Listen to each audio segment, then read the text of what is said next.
والصلاة والسلام على أشرف المرسلين وعلى آله وصحبه أجمعين.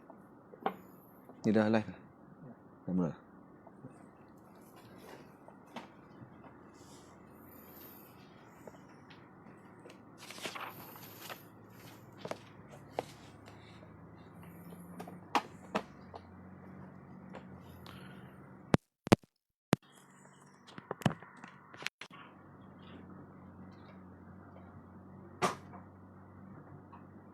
Boleh?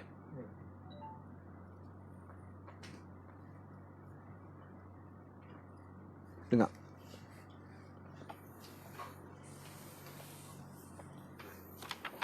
Okey. Bismillahirrahmanirrahim. Alhamdulillahi rabbil alamin. Wassalatu wassalamu ala asyrafil mursalin wa ala alihi wa sahbihi ajma'in. Subhanaka la ilma lana illa ma 'allamtana innaka antal alimul hakim. Rabbi shrah li sadri wa yassir li amri wahlul 'uqdatam min lisani yafqahu qawli. Rabbi yassir wa la tu'assir, Rabbi tammim bi khair wa ba'd.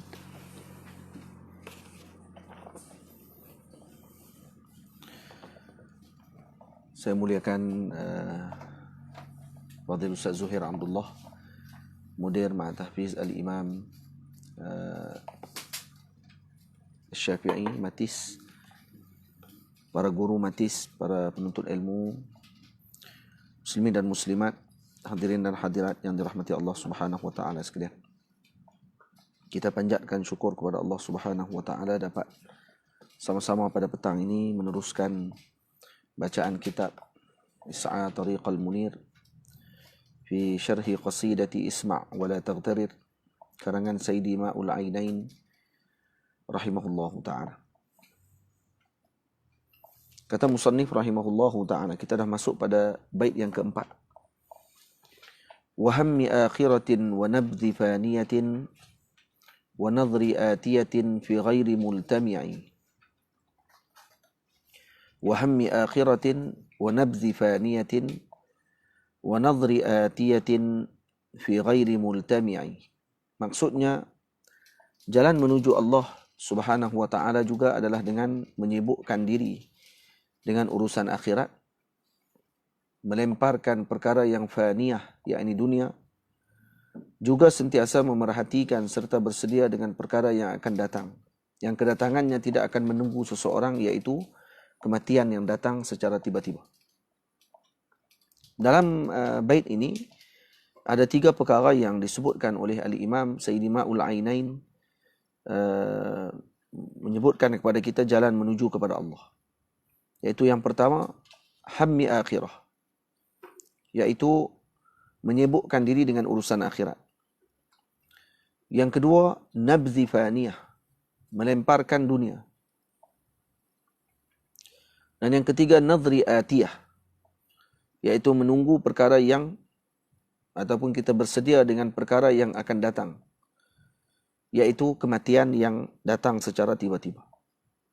Tiga perkara ini disebutkan oleh beliau dalam satu bait. Wa hammi akhiratin wa nabdhi faniyatin wa nadhri atiyatin fi ghairi multami'i. Jadi yang pertama adalah ihtimam bil akhirah, iaitu kita menyibukkan diri kita dengan urusan akhirat. Ini menyibukkan diri kita dengan urusan akhirat adalah amrun muta'ayyan. Ini perkara yang diwajibkan kepada setiap orang yang nak menuju kepada Allah Subhanahu wa ta'ala. Ini kerana seorang sangat beri perhatian kepada kehidupan dunianya. Tidak ada suatu perkara yang paling kita beri perhatian melainkan dengan kehidupan kita di dunia. Karena itu disebut bahawa kita akan lebih sibukkan diri kita dengan harta, dengan perempuan, isteri-isteri dan juga anak-anak kita. Dan disebabkan kerana sibuk dengan perkara tersebut, kita tertinggal ataupun melupakan urusan akhirat kita. Sedangkan urusan akhirat seperti yang disebut oleh Allah Subhanahu wa taala adalah lebih berharga dan lebih utama. Itu disebut oleh Allah dalam surah Ankabut, wa inna ad-dara al-akhirata lahiyal hayawan law kanu ya'lamun. Wa inna ad-dara al-akhirata lahiyal hayawan. Hayawan ala wazni fa'alan. Yani hayawan asalnya hayah, hayawan itu hayah. Nah, diambil daripada perkataan hayya dan masdarnya adalah hayayan. Nah, hayayan dan kemudian ya yang kedua ditukarkan kepada waw maka jadi hayawan. Hayawan ala wazni fa'alan. Fa'alan maknanya mubalaghah untuk menunjukkan bahawa ini adalah lazim lil hayah. Maksudnya bila disebut oleh Allah Ta'ala wa inna ad-daral akhirata lahiyal hayawan, ini lebih ablagh daripada hayah.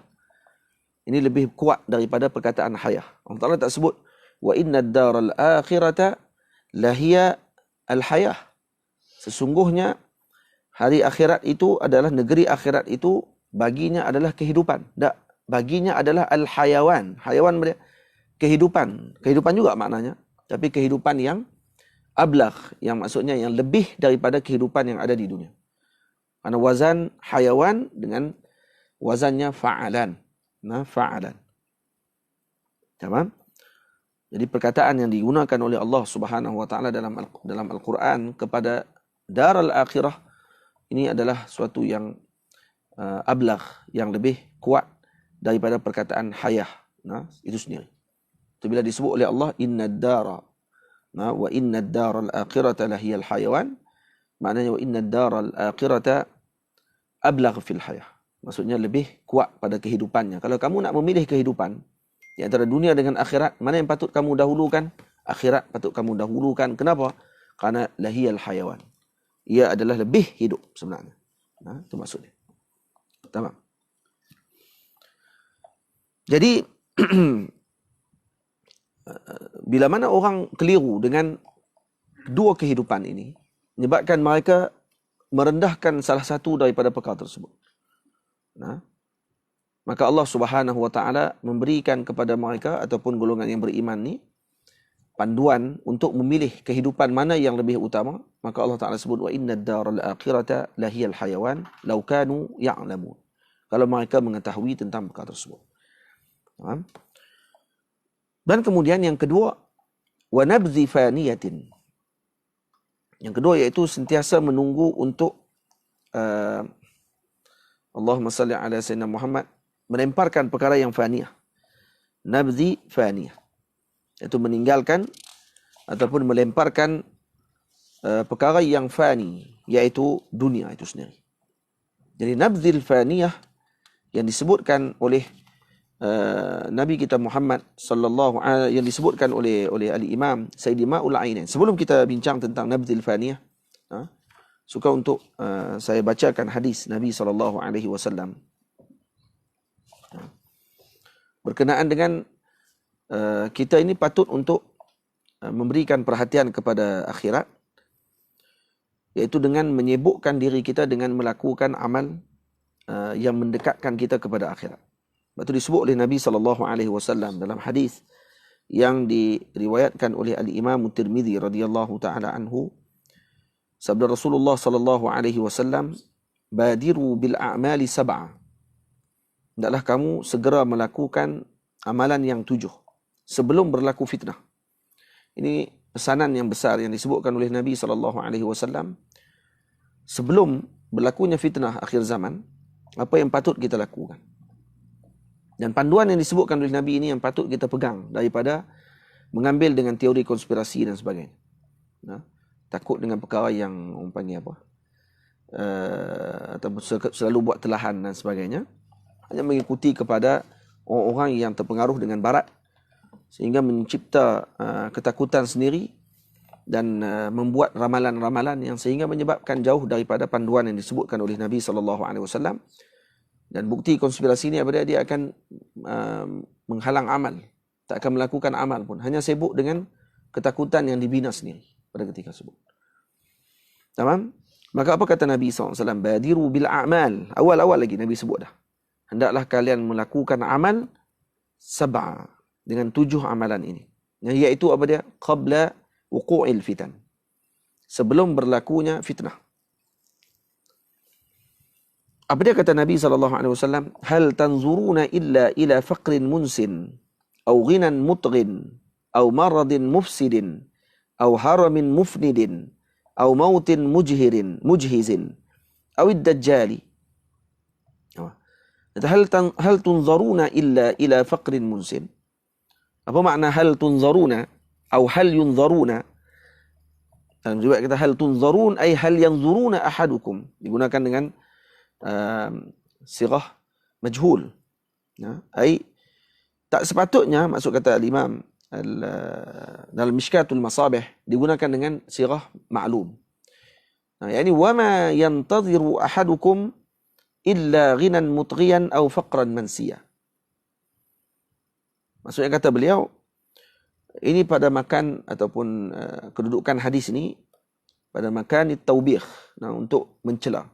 Seolah-olah Nabi SAW mengatakan bahawa mata ta'buduna rabbakum, bila kamu nak beribadah kepada Tuhan kamu, fa innakum illam ta'buduhu ma'a qillati syawagil wa quwwatil badan fa kaifa ta'buduna ma'a kathrati syawagil wa dha'fil quwa. Kemungkinan kamu menunggu, kata Sayyidina Rasulullah SAW, bila kamu nak beribadah kepada Tuhanmu, hal tunzaruna illa ila faqrin munsin, bila kamu nak ibadah kepada Tuhan dalam keadaan kamu sekarang masih lagi badannya kuat, masa kamu masih lagi tidaklah sibuk seperti mana sibuknya kita di akhirat nanti. Tamam?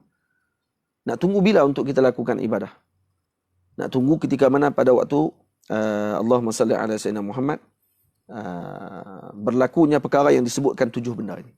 Apa dia 7 perkara ini? Yang pertama, faqrin munsin. Maksudnya seorang yang jadi fakir sehingga dia melupakan segala sesuatu. Sibuk dengan urusan dunia dia saja, mencari kewangan, mencari makan minum dia, semata-mata untuk memenuhkan isi perutnya, dan juga mencari untuk kehidupan anak isterinya, sehingga dia melupakan akhirat. Yang dicela di sini adalah melupakan akhirat. Bukan dicela untuk bekerja, tidak. Dicela sehingga melupakan akhirat. Jadi kita bekerja kalau untuk akhirat, ya khair. Itu sangat baik. Lepas tu kena niat kita dilakukan kerana Allah Subhanahu Wa Taala. Kita bekerja kerana apa? Kerana untuk mengikuti arahan Nabi kita Muhammad sallallahu alaihi wasallam, mengikuti arahan syarak. Jangan sampai jadi faqrin munsi. Faqrin munsin maknanya melakukan kerjaan jadi fakir dan sehingga dia lupa dengan akhirat dan sibuk dia dengan urusan dunia, hanya semata-mata dia lakukan untuk memenuhkan kehidupan dan kelaparan yang dia hadapi. Ataupun ghinan mutghin, ataupun orang kaya yang jadi jahat. Itu pun lupa akhirat juga. 7 kelompok ni. Ini yang kedua, kelompok yang kedua. Kaya dan kemudian lupa dengan akhirat. Boleh buat apa saja. Tipu orang sana, tipu orang sini, semata-mata untuk nakkan kekayaan. Faham? Tidak ikut halal dan haram. Yang penting kaya. Jalan macam mana pun saya kena buat untuk kaya. Yang ni yang dilakukan oleh sebahagian di kalangan umat pada waktu sekarang, hanya semata-mata kekayaan tadi diinginkan, dan bila mana mendapatkan kekayaan tadi untuk akhirat, tak, untuk diri dia. Buktinya apa dia? Tidak akan ingat dengan akhirat dan kemudian melakukan perkara yang bercanggah dengan agama ni lebih banyak daripada perkara yang mengingati Allah Subhanahu Wa Taala. Tamam? Ini dipanggil ghinan mutghin. Atau disebut sini maradin mufsidin, ataupun sakit yang menghancurkan, juga menyebabkan dia akan hilang kemampuan dia untuk melakukan amal mendekatkan diri dia kepada Allah. Au haraman muqayyad, atau dalam hadis disebut au haramin mufnidin, atau tua yang menyebabkan dia tidak mampu lagi untuk melakukan amal. Tak larat dah untuk melakukan amal. Au mautan mujhiza, ataupun kematian yang sudah disediakan kepadanya. Hampir kepadanya dengan kematian. Yang mati dalam keadaan yang terkejut. Ini mautan mujhiz, maknanya mautan baghtah. Mati dalam keadaan yang terkejut, mengejut maksudnya gitu. Kemudian awid dajjal. Nabi kata ataupun dajjal. Dajjal yang akan datang. Kemudian ini 7 benda, faqrin munsin, ghinan mutghin, maradin mufsidin, haramin mufnidin, mautin mujhizin, au dajjal. Mana satu ni? Macam tak cukup je. Ha? Ada lagi satu lagi? Apa dia? Cukup? Ubah dah.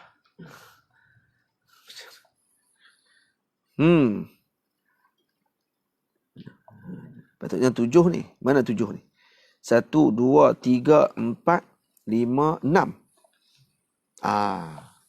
Ada yang ketujuh. Yang ketujuh apa dia? Yang ketujuh sa'ah. Kiamat. Nah. Betul disebut fasyarrun ghaibun yuntadharu awis sa'ah. Ini fasyarrun ghaibun. Nah. Yuntadharu awis sa'ah. Fas-sa'atu adha wa amar. Nabi kata ataupun kejahatan. Bukan dia, minta maaf. Dajjal. Tadi kata 7 perkara yang akan menyebabkan kamu sibuk dan kamu tidak akan mampu untuk melakukan amal. Dan Nabi kata badiru bil a'mali sab'an. Nah, maksudnya cepat-cepat kita melakukan amal sebelum datangnya 7 benda. Sebelum kita datangnya fakir yang menyebabkan kita lupa dengan akhirat, sehingga kita sibuk dengan urusan dunia, sebelum jadi kaya yang menyebabkan kaya yang jadi jahat. Yang ketiga iaitu sebelum datangnya kesakitan ataupun sakit yang menghancurkan kita. Yang keempat, sebelum datangnya ketuaan, sakit tua yang menyebabkan kita tidak mampu lagi melakukan amal ataupun mati mengejut. Yang kelima, yang keenam, atau datangnya dajjal menyebabkan kita tidak mampu beramal. Kemudian apa kata Nabi? Fasyarrun ghaibun yuntadharu awis sa'ah. Kejahatan yang gaib yang kamu tunggu-tunggu, yang ditunggu-tunggu, ataupun sa'ah. Fas-sa'atu adha wa amar. Akhirat dengan kejahatan yang disebutkan tadi, perkara yang buruk yang disebutkan tadi, dengan datangnya kiamat, maka kata Nabi, as-sa'atu adha wa amar. Ini lebih berat dan ini lebih berbahaya dan juga lebih sukar untuk kita hadapi. Jadi as-sa'ah adalah yang ketujuh. Perkara yang ketujuh yang kita kena bimbang adalah sa'ah. Karena kiamat itu lebih dibimbangi. Tadi yang disebut datangnya dajjal, datangnya gini dan sebagainya, itu hanyalah sebagai permulaan sahaja. Sa'ah adalah perkara yang paling berat. Kenapa? Karena pada ketika tersebut sudah sukar dan tidak akan mampu lagi untuk kita balik semula ke dalam dunia untuk melakukan taubat kepada Allah Subhanahu wa taala. Maka badiru bil a'mal. Yang disuruh oleh Nabi adalah badiru bil a'mal. Bukan Nabi kata sibukkan diri kamu dengan teori konspirasi. Sampai tak boleh tengok apa saja. Nampak lambang ada T sikit je, terus ni salib. Ni lambang Yahudi ni.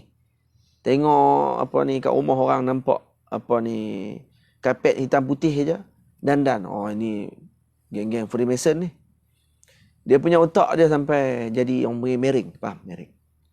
Sampai tak tahu nak buat kerja apa. Amalan tak buat. Sibuk dengan baca. Kenapa jadi macam tu? Kerana tidak ada panduan. Guru tidak ada.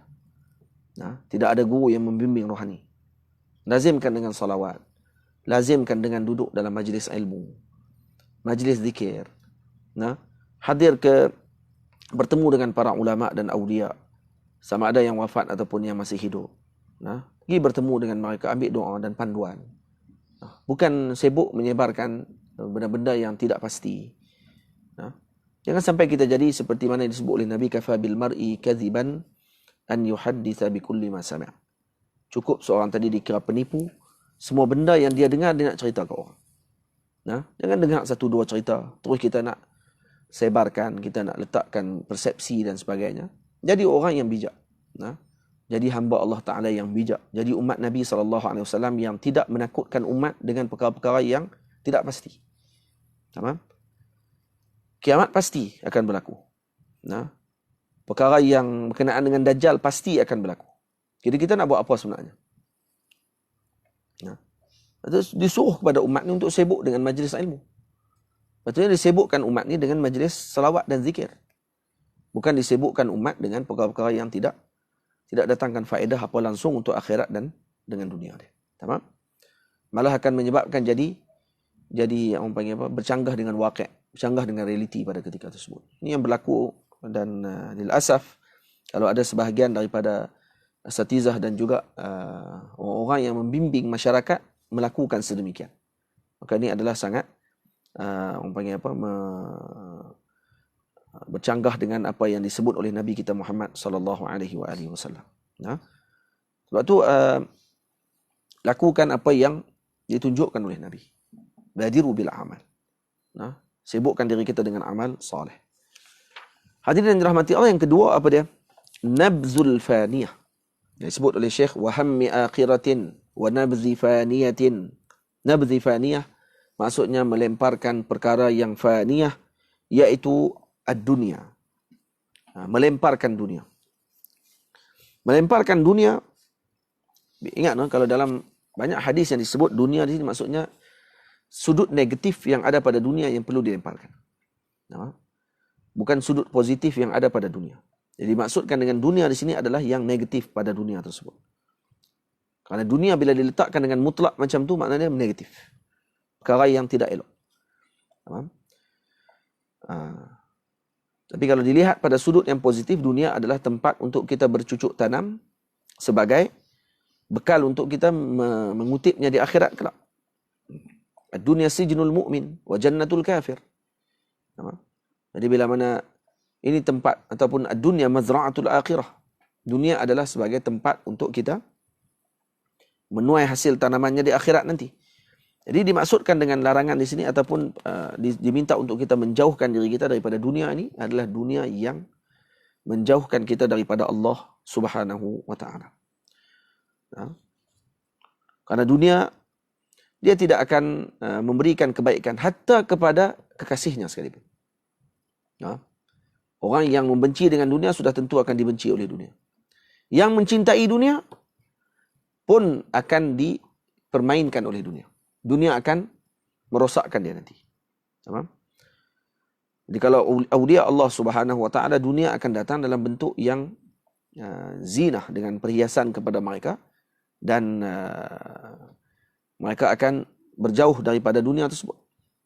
Kalau kata kepada musuh ataupun kepada yang pencinta-pencinta dunia pula, dunia akan datang dalam rupa yang juga cantik, tapi akhirnya disedut madunya yang diletakkan racun, dan akhirnya berlaku kematian kepada orang yang sedemikian. Tamam. Baik. Itu kalau tengok dalam syair yang disebutkan oleh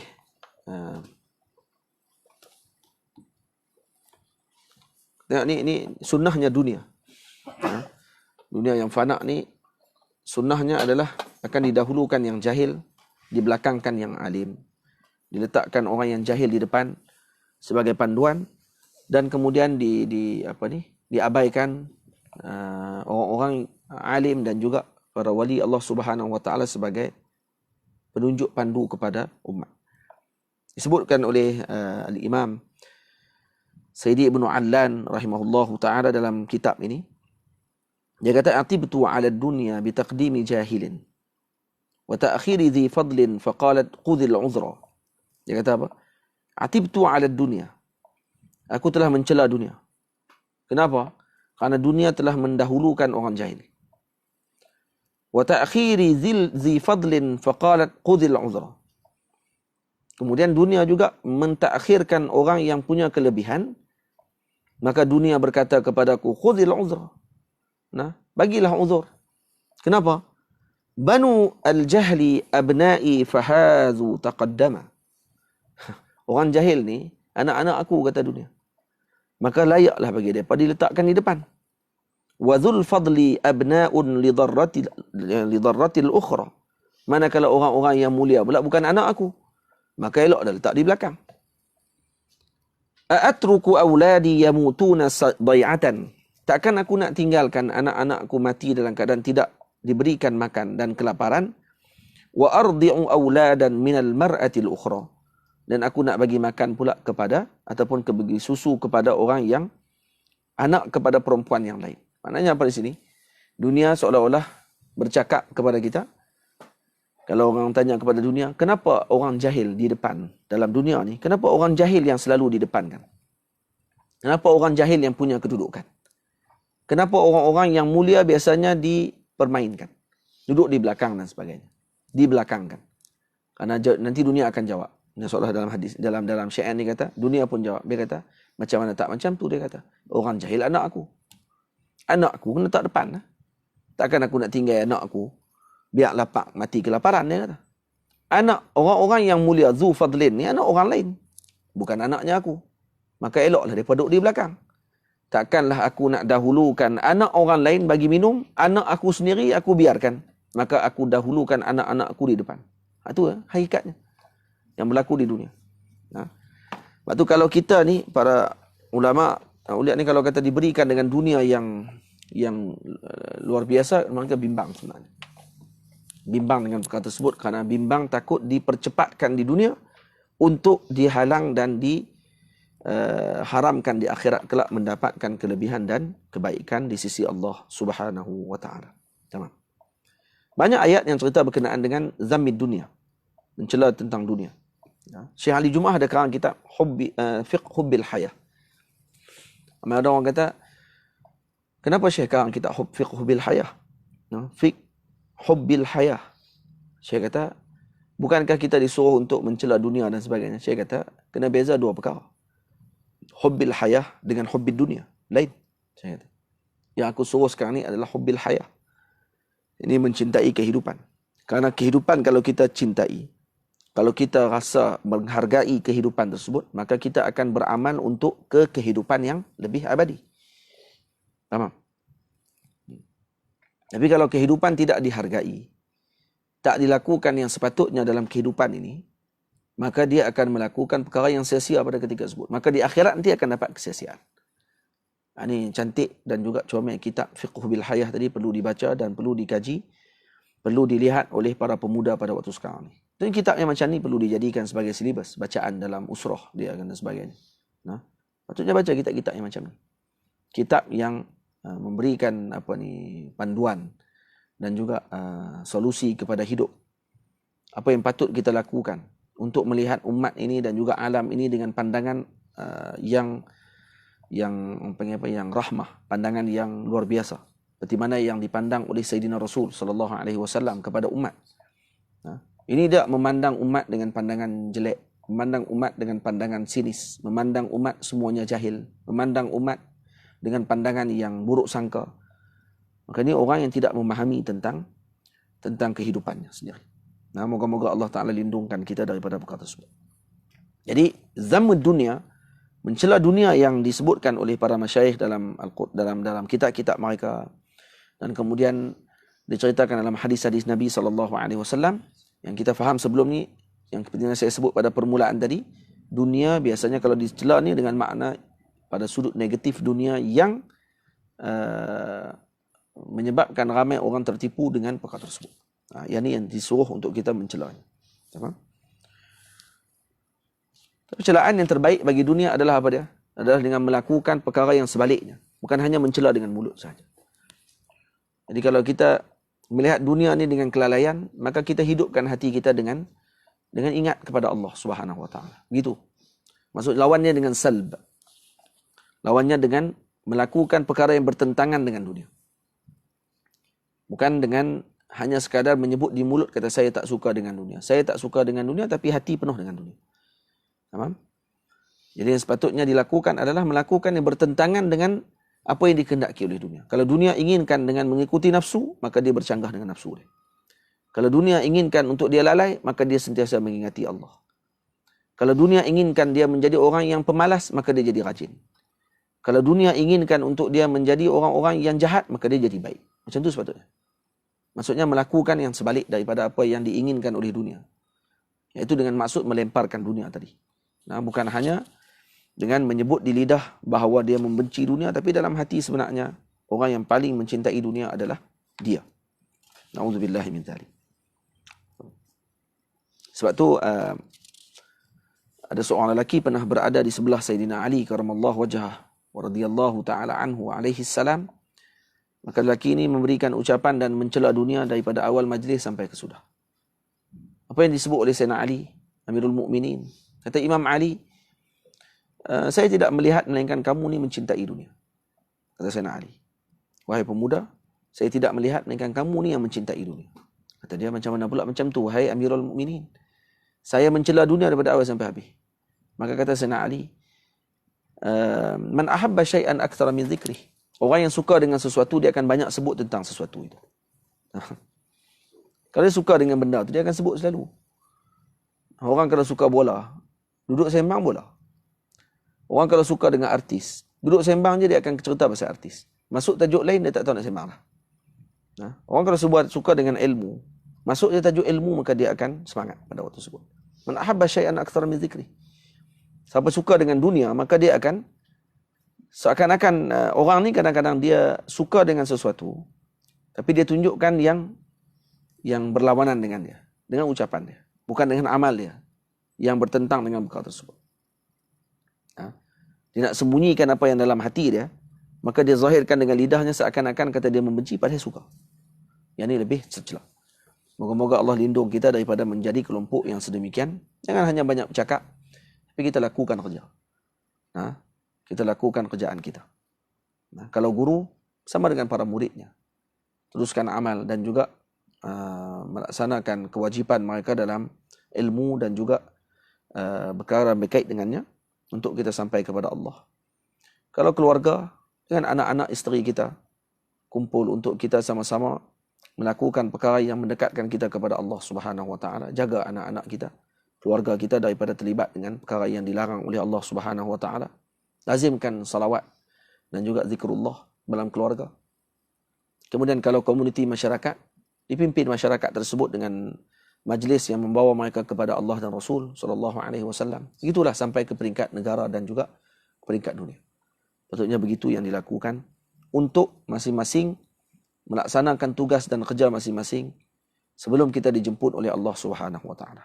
Imaratud dunia, kita mengimarahkan dunia ini dengan perkara yang disuruh oleh syarak, dan dicela di sini adalah nabzi faniyah, melemparkan perkara yang fani ini, maksudnya perkara yang negatif yang mana berlaku dalam dunia ini dilemparkan, tidak diletakkan dalam hati kita perkara tersebut. Itu makna dia. Sama.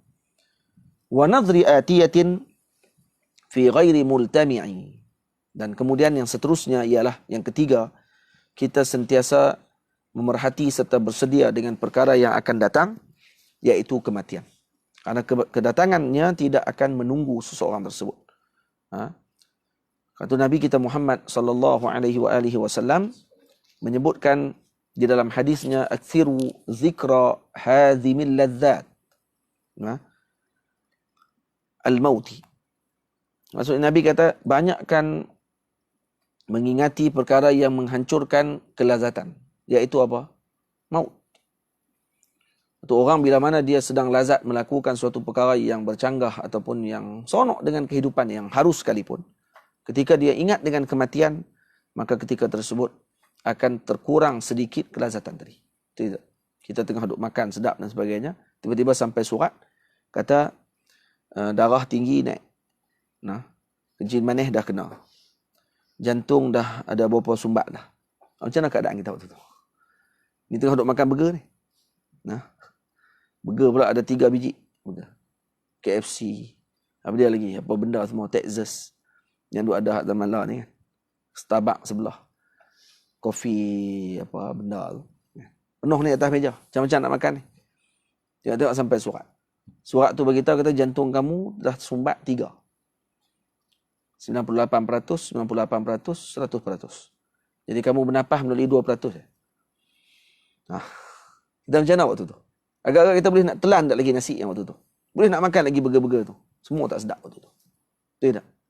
Tak percaya, try. Takkan nak tunggu sampai macam tu.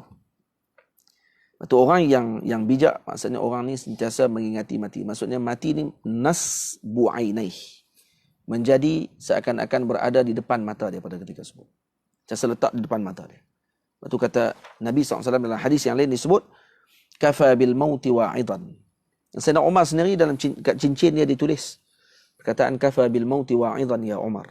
Cukuplah mati sebagai peringatan kepadamu wahai Umar. Maksudnya kematian ini dijadikan sebagai ingatan besar oleh para sahabat besar.